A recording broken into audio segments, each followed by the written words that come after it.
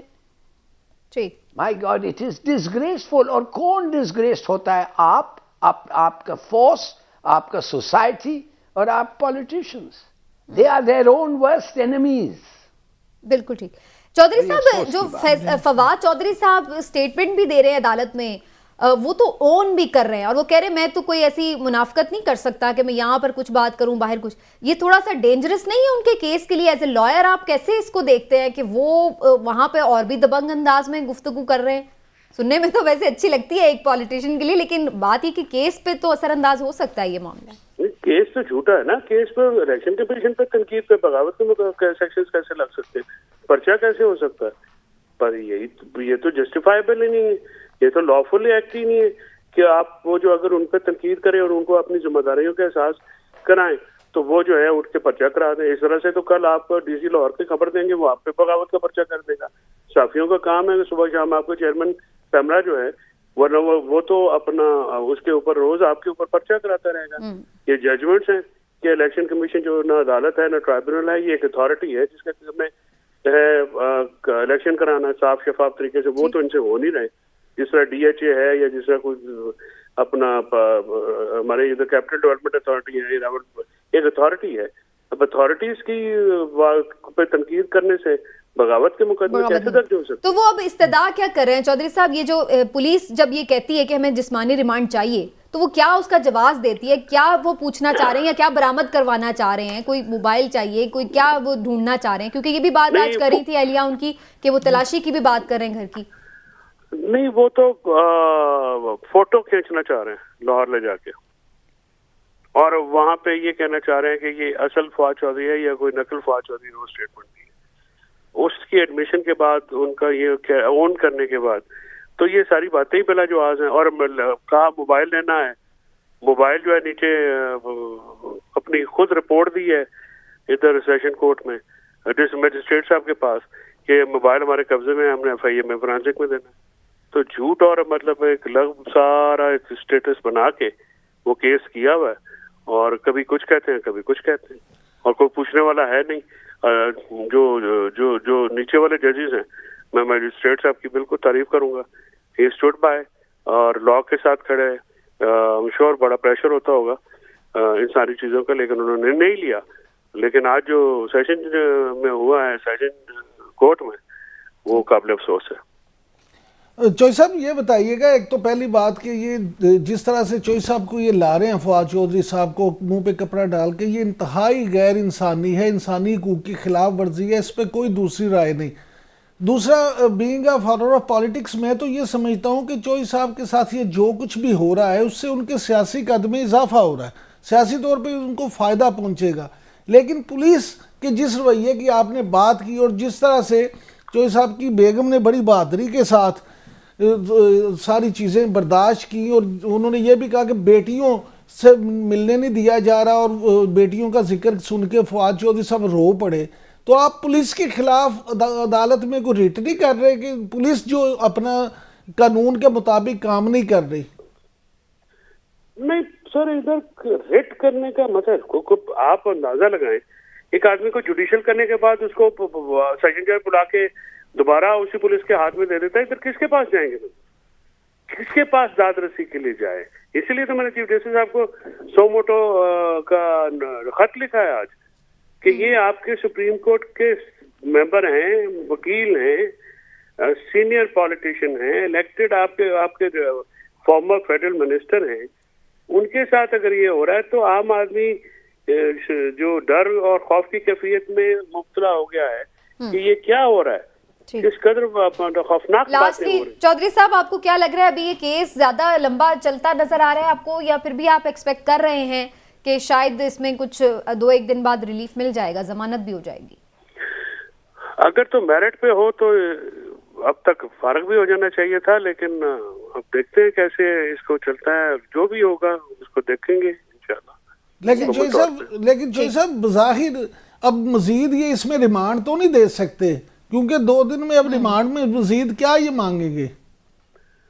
یہ کچھ بھی مانگ سکتے ہیں سر، یہ کچھ بھی کر سکتے ہیں، اس میں آپ کو کیا مطلب آپ کو حیرانگی نہیں ہونی چاہیے اگر یہ مزید 8 دنوں کا ریمانڈ مانگیں اور یہ کہیں اور وہ کہیں، کل آپ کو یہ بھی حیرانگی نہ ہو کہ اگلی آپ کی بات جو ہے میری جیل میں ہو، تو یہ ان میں سے ہر چیز ایکسپیکٹ کی جا سکتی ہے۔ یہ حکومت نہیں ہے، یہ ایک بالکل آپ سمجھے برطانوی سامراج کا عکس ہے۔ یہ رہتے بھی ادھر ہیں، ان کے گھر بار بھی ادھر ہیں، ان کی سوچ بھی کلونیل ہے، ان کے جو ہے امبیشن بھی کالے ہیں، اور یہ مخالفین کو یہ کر کے تو یہ لنڈن انٹرفیئرنس سے یہ سارا ہوا ہے۔ کل جو ہے وہ اللہ تعالیٰ آپ کے حق میں بہتر کرے، آل دا بیسٹ چودھری صاحب، thank you so much for your time. ایک چھوٹا سا بریک لیتے ہیں، بریک سے واپس آتے ہیں تو کچھ بات کرتے ہیں کہ عمران خان صاحب نے آصف زرداری پر الزامات لگائے، پیپلز پارٹی اس پہ بڑا سخت ریئیکٹ کر رہی ہے، تھوڑی اکانومی کو بھی دیکھیں گے کہ کیا ہم یہ سمجھیں اسحاق ڈار صاحب نے بالکل ہاتھ کھڑے کر کے جب معاملہ اللہ پہ ہی چھوڑ دیا ہے تو اس کا مطلب تو یہی ہے کہ وہ پھر ناکامی کا اعتراف بھی کر رہے ہیں۔ تو ایک چھوٹا سا بریک لیتے ہیں، واپس آتے ہیں، کافی کچھ ہے بریک کے بعد۔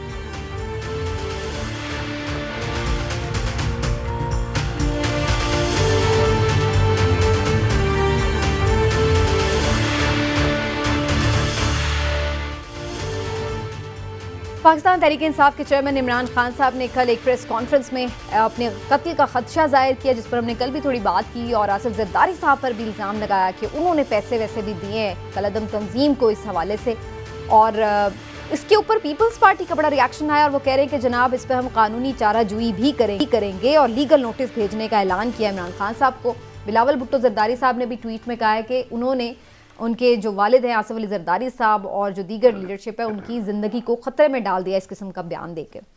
ہلالی صاحب، آپ کے خیال سے عمران خان صاحب کے یہ جو قتل کرنے کا مبینہ خدا نخواستہ منصوبہ ہے، اور پہلے ان کے اوپر ایک ہو بھی چکا ہے اسیسینیشن اٹیمپٹ، تو اس کے بعد کتنا اس کو سیریس لینے کی ضرورت ہے؟ اور آپ سمجھتے ہیں کہ زرداری صاحب کے اوپر الزام لگانا اس طرح سے آ کر یہ کوئی مناسب معاملہ تھا؟ سمینہ، ادھر تو سب لوگ تو سمجھتے ہیں کہ یہ سچ ہے۔ زیادہ تر لوگوں کو اگر پوچھو تو کہتے ہیں کہ ہاں یہ سب ایک ایک کے قاتل ہیں اور کیا ہے، اور ایک کہانی پہ کہانی آپ کو سنے آئے گا۔ یاد ہے آپ کو وہ جب مارے گیا، یاد ہے آپ کو وہ جب مارے گیا۔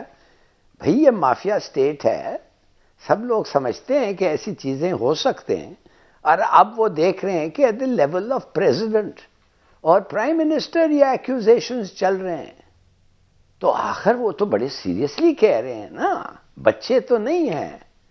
تو اس کا مطلب کیا؟ میں سمجھتا ہوں اس قسم کے ایکوزیشن کے بعد میں نے ٹویٹ کیا ہے کہ اس کے بعد ہم اس ملک کے بارے میں، اس سوسائٹی اور اس اسٹیٹ کے بارے میں کیا سننا چاہتے ہیں؟ زیرو، نتھنگ لیفٹ، اب رہا نہیں یہاں کچھ۔ تو آپ مجھے کہہ رہی ہیں کہ یہ کیسے ہونا چاہیے؟ میرے خیال میں میں تو کیا امیجنیشن بگلز، یہ کیسے ہو سکتا ہے؟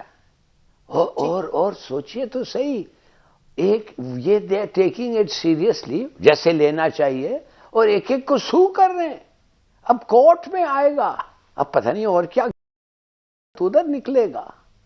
اچھا، لیکن عمران صاحب آپ نہیں سمجھتے کہ اگر یہ سو کر رہے ہیں تو اس سے ایک طرح سے فائدہ ہی ہے، کیوں کہ کم از کم اس معاملے کی تحقیقات تو شروع ہو جائیں گی نا، ورنہ تو ہمارے ہاں تحقیقات ہی نہیں ہو رہی ہوتی۔ تو اب یہ کہ جب کوئی انہیں بلائے گا، ان سے پوچھے گا بھی آپ کے پاس کیا ثبوت ہے جو آپ نے الزام لگایا، تو کچھ بات تو کھلے گی۔ سمینا دیکھیں، بات یہ ہے کہ ہر ایکشن کا ری ایکشن ہوتا ہے، اور عمران خان صاحب کا یہ وتیرہ رہا ہے کہ وہ بغیر سمجھے سوچے کسی پہ بھی کچھ بھی الزام لگا دیتے ہیں۔ ماضی میں دیکھیں، اگر ان کی جان کو خطرے کی بات کریں، پہلے انہوں نے پلان اے کیا اور جس میں کہا کہ انہوں نے ویڈیو ریکارڈ کرا دی ہے اور ان کو کچھ لوگوں سے خطرہ ہے جو انہیں مارنا چاہتے ہیں، ان کا اشارہ جس طرف تھا آپ کو پتہ ہے۔ اس کے بعد انہوں نے پلان بی دیا، انہوں نے کہا جی ایک پلان بی ہے جس میں دیکھیں جی انہوں نے جرنیلوں کے بھی کچھ نام لیے، کہ اب انہوں نے پلان سی دے دیا کہ جی یہ پلان سی ہے، اور یہ ہے کہ جس میں زرداری نے دہشت گرد تنظیموں کو پیسے دے دیے۔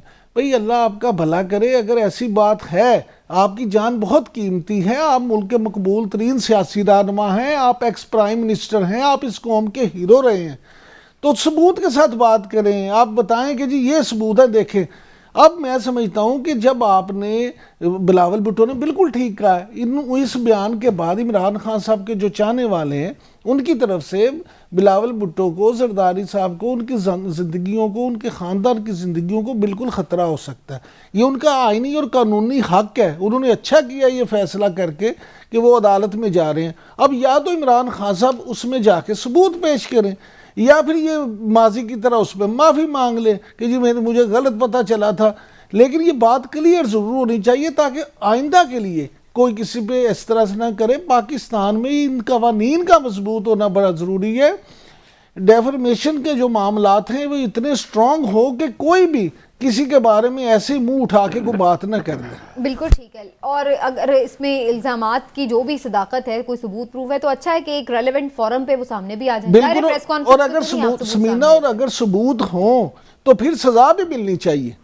دیکھیں اگر میرے خلاف، آپ کے خلاف یا زرداری صاحب کے خلاف کوئی بھی ثبوت ہیں تو پھر سزا بھی ملنی چاہیے، پھر اس بات کو اسی طرح رد نہیں کر دینا چاہیے، رد نہیں کرنا چاہیے۔ لیکن بہرحال جناب یہ بھی تو ایک اس میں پرابلم ہے نا ہلالی صاحب، کہ یہ ایک پی ٹی آئی کی طرف سے کلیم کیا جا رہا ہے کہ سیکیورٹی ہٹا لی گئی ہے خان صاحب کی رہائش گاہ کے باہر سے، جو تھی اضافی، جو بھی انہوں نے میرا خیال ہے کچھ کے پی کے بھی لوگ بلائے ہوئے تھے سیکیورٹی فورسز۔ تو آپ سمجھتے ہیں اس سے تو پھر اور ان کی بات کو تقویت ملتی ہے کہ شاید یہ کیوں، پھر اگر ان کی جان قیمتی ہے ان کے لیے بھی اتنی ہی، تو سیکیورٹی تو زیادہ ہونی چاہیے ان کے پاس۔ بالکل صحیح۔ یہ آپ کو یاد نہیں دلاتا ہے لیاقت باغ جب بے نظیر کا اسیسینیشن کے دن، جب پورا اس کا پورا جو ٹولہ تھا ادھر پولیس کا، ان کو ری ڈپلوائے کر دیا؟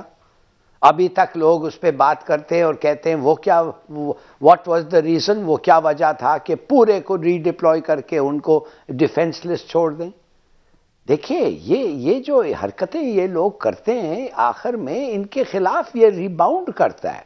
اور میں سمجھتا ہوں کہ ایز اے سٹنگ گورنمنٹ، اور خاص طور اگر آپ انٹیریئر منسٹر ہیں آف اے سٹنگ گورنمنٹ، میں تو کہوں گا آئی ڈونٹ کیئر میرے اپنے کولیگز میرے بارے میں کیا کہیں، میں اپنا پولیس چھوڑ کے میں کہوں گا ادھر جاؤ اس کو بچاؤ، اس لیے تو اس کی تو زندگی میری ذمہ داری ہے، اور اگر اس کو کچھ ہو گیا یو کین امیجن مجھے کیا ہوگا، جاؤ ادھر جا کے ان کو گارڈ ڈیوٹی دو۔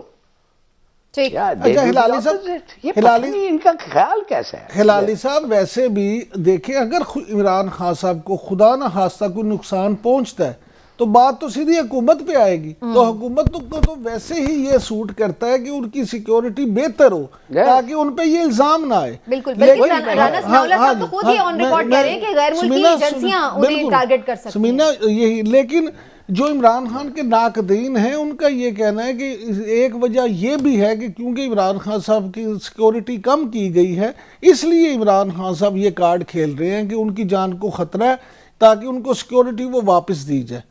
تو بہرحال جو بھی ہے یہ چیز کلیئر اچھی بات ہے۔ ہاں جی، اگر وہ ایسا سمجھتے ہیں کہ انہیں سیکیورٹی چاہیے تو ان کو ملنی چاہیے، چاہے وہ اس کے لیے سمپلی مانگ لیں یا جیسے بھی۔ بہرحال ایک اٹیک ان کے اوپر ہو چکا ہے، اصل سیریس ایشو یہ بھی ہے نا ہلال صاحب کہ ایک اٹیک تو ہو چکا ہے۔ نہیں، ہم اٹیک ہونے کا انتظار ہی کیوں کریں؟ بھئی اٹیک ہونا کوئی ضروری ہے، اگر کسی کی جان کو خطرہ ہے تو اسے سیکیورٹی ملنی چاہیے۔ تھوڑا اکانومی کو بھی جی ڈسکس کر لیتے ہیں۔ کل اسحاق ڈار صاحب بڑے غصے میں پریس کانفرنس کرتے نظر آئے اور لوگوں کو سارے ان کے اوپر غصہ ہے، اور وہ پتہ نہیں کس پہ غصہ نکال رہے تھے، وہ عمران خان صاحب کو ذمہ دار ٹھہرا رہے تھے سارے معاملات کا، لیکن اصل کہانی یہی ہے کہ ڈالر کو کنٹرول کرنے جس طرح سے وہ آئے تھے اور جو کوشش بھی انہوں نے کی، سب یہ کہہ رہے ہیں کہ مصنوعی طور پر ڈالر کے ریٹ کو فکس رکھنے کی وجہ سے بہت زیادہ کیوس ہوا ہے، اور آئی ایم ایف کو بھی انہوں نے ناراض کیا ہے۔ تو یہ دو بنیادی وجوہات ہیں جو معیشت جو ہے جتنی زیادہ بری حالت میں ہے، اور اس کے بعد اب وہ ہاتھ جھاڑ کے کہہ رہے ہیں کہ اللہ تعالیٰ خود ہی جو ہے سنبھال لے گا معیشت، اسی کے ذمے ہے اس کی پاکستان کی ترقی اور خوشحالی۔ تو یہ عمران صاحب آپ کے خیال سے کوئی اعتراف شکست ہے کہ انہوں نے مان لیا کہ جس کام کے لیے وہ آئے تھے وہ ہوا نہیں ان سے؟ سمینہ، مجھے تو ایک بات کا پتہ ہے، سادہ سی بات ہے کہ جب کسی شخص نے اپنی ذمہ داری سے بھاگنا ہو تو اس کے پاس دو آپشن ہوتے ہیں۔ ہلالی صاحب، ایک آپشن یہ ہوتا ہے کہ وہ اپنی ناکامی کا ملبہ کسی دوسرے پہ ڈال دیتا ہے، اور دوسرا آپشن یہ ہوتا ہے کہ وہ سب کچھ اللہ پہ چھوڑ دیتا ہے، کہتا میرے واسطے نہیں گال اللہ جانے تو جانے۔ تو اسحاق ڈار صاحب نے بڑی کمال خوبصورتی کے ساتھ یہ دونوں آپشن کھیلے ہیں، انہوں نے یہ دونوں آپشن استعمال کیے ہیں۔ انہوں نے اس طرح سے میری نظر میں انہوں نے اعتراف جرم کر لیا ہے، انہوں نے یہ تسلیم کر لیا ہے کہ ان سے کچھ نہیں ہوا، اس کے ذمہ دار عمران خان ہے، لہٰذا آپ یا تو عمران خان صاحب کو برا بلا کے تو یا پھر اللہ سے دعا کریں، میں نہیں ساڑھے تے نہ رہنا، جاگ دے رہنا۔ میرے خیال میں ہلاری صاحب کیا ہی اچھا ہوتا نا اس اعترافی شکست کے بعد وہ پھر ریزائن بھی کر دیتے کہ جس کام کے لیے میں آیا میں نہیں کر سکا، چاہے اس کی وجوہات جو بھی تھیں، لیکن میں کر نہیں سکا تو میں ریزائن کرتا ہوں۔ یہ تو انہوں نے نہیں کیا، ابھی تک وہ وزیر خزانہ ہے۔ یہ مگر سمینہ آپ کو یاد ہوگا کہ پرائم منسٹر نے خود کہا تھا چند دن پہلے کہ میں خود نیگوشیٹ کروں گا آئی ایم ایف کے ساتھ، اور وہ ٹیم کو انہوں نے دعوت دی اور وہ ٹیم کے ساتھ انہوں نے نیگوشیٹ کیا۔ تو میں نے کہا یار وہ تو ایک جوائنٹ سیکرٹری وہ ٹیم کو لیڈ کرتا ہے، ہمارا پرائم منسٹر کہہ رہا ہے اس کے ساتھ نیگوشیٹ کرے گا، یہ کیا ہو رہا ہے ادھر؟ دیکھیے جب پرائم منسٹر نے اناؤنس کر دیا کہ وہ آ رہے ہیں، وہ ٹاکس کامیاب ہوں گے اور ہم ہر چیز ان کا مان دیں گے، تو یہ ڈار کو تو بیسکلی انہوں نے کہا تم ہٹ جاؤ، you are no longer required. بالکل صحیح، اس وقت اس کو کہنا تھا چلیے جی میں جا رہا ہوں، خدا حافظ۔ مگر دیکھیے کس قسم کا سٹیٹمنٹ انہوں نے دیا ہے۔ اور سمینا 25% ہے پر منتھلی انفلیشن اس وقت، اگر وہ ڈالر ایسا جائے تو 35% انفلیشن ہوگا نیکسٹ منتھ۔ یہ ایک کیٹاسٹرافک ایک اس قسم کا ڈیولپمنٹ ہے۔ انڈرسٹینڈ یہ کیا ہونے والا ہے۔ تو آپ بہتر جانتی ہیں بجلی 84% اور 800 بلین روپیز جی ایس ٹی میں ریکور کرنا ہے۔ مائی گاڈ یہ کیا کر رہے ہیں اس ملک کے ساتھ؟ اور یہ دیکھیے انہوں نے ایسا دبا کے رکھا ہے ان کو کہ وہ کہہ رہے ہیں کہ ہم آئیں گے ہی نہیں، بات شروع نہیں کریں گے جب تک آپ یہ جو وعدہ آپ نے کیا یہ پورا نہیں کریں گے۔ اس لیے یہ ڈالر کو اس طریقے سے، اور پھر بھی جب ڈالر 53 گیا پھر 43 واپس آیا، رک گیا۔ کیوں؟ اس لیے انہوں نے پھر پیسے پھینکے اس کے پہ روکنے کے لیے۔ اب ان کا ٹیکٹک یہ ہے کہ اب جب آستے آستے اوپر بڑھنے دیں گے، they haven't let it float completely جو ان کا ایکچول وعدہ تھا۔ مگر چلیے دیکھتے ہیں کیا ہوتا ہے۔ لیکن عمران صاحب مجھے تو اس بات سے بھی زیادہ فکر اس بات کی ہے کہ ابھی ہم نے مان لیا مہنگائی کر لیں گے، باتیں پوری کر کے آئی ایم ایف سے پیسے بھی لے لیں گے، لیکن پھر 2-3 مہینے بعد ہم اسی سٹیج پہ کھڑے ہوں گے، کیونکہ الٹیمیٹلی تو بات وہی ہے کہ کوئی لانگ ٹرم پالیسی تو سامنے آ نہیں رہی ہے اور نہ ہی کوئی ایسی اور وجوہات نظر آ رہی۔ تو آپ کو نہیں لگتا ہے کہ 2-3 مہینے بعد ہم پھر اسی جگہ پر کھڑے ہوں گے جب وہ پیسے ملیں گے ہم استعمال کر چکے ہوں گے؟ مجھے تو سمینہ فکر اس بات کی ہے کہ آپ اتنا فکر کر کر کے ہلکان کیوں ہو رہی ہیں؟ دیکھیں یہ حکومت یہ سیاستدان دونوں کو آپ دیکھ لیں، اتنی معاشی صورتحال خراب ہے پاکستان میں۔ دیکھیں انڈسٹری جو ہے بڑے بڑے گروپ وہ ان کے پاس سامان نہیں ہے، آپ بند ہو گئے کارخانے، کارخانے بعد پیکیجنگ جو سب سے دیکھیں چیز انڈسٹری جو ہوتی ہے نا وہ جڑی ہوتی ہے، کسی کی جو را پروڈکٹ ہوتی ہے دوسرے کے لیے وہ فنیشنگ پروڈکٹ ہوتی ہے، یہ ساری چیزیں جڑی ہوتی ہیں۔ یہاں پہ معاملہ یہ ہے کہ بہت سارے گروپس، میری آج بھی کچھ انڈسٹریلسٹ کے ساتھ بات ہو رہی تھی، کوئی کہہ رہا تھا کہ فروری کے مہینے میں، کوئی کہہ رہا تھا 1 مارچ کے بعد، یعنی انہیں یہی نہیں پتا کہ اس کے بعد وہ انڈسٹری چل بھی سکے گی یا نہیں، کیا عوام کو کچھ ملے گا بھی کہ نہیں۔ تو یہ اپنی لڑائیوں میں پڑے ہوئے ہیں، یہ نہیں کہ بیٹھ کے ملک کا سوچ لیں۔ بالکل ٹھیک ہے جی، یہ تو کوئی نہیں ابھی سوچتا ہوا ہمیں نظر آ رہا، لیکن پروگرام کا وقت۔ ظفر ہلالی صاحب آپ ہمارے ساتھ آج کے پروگرام میں موجود رہے، آپ کا بہت شکریہ۔ ناظرین پھر آپ سے ملاقات ہوگی، اپنا خیال رکھیے، اللہ حافظ۔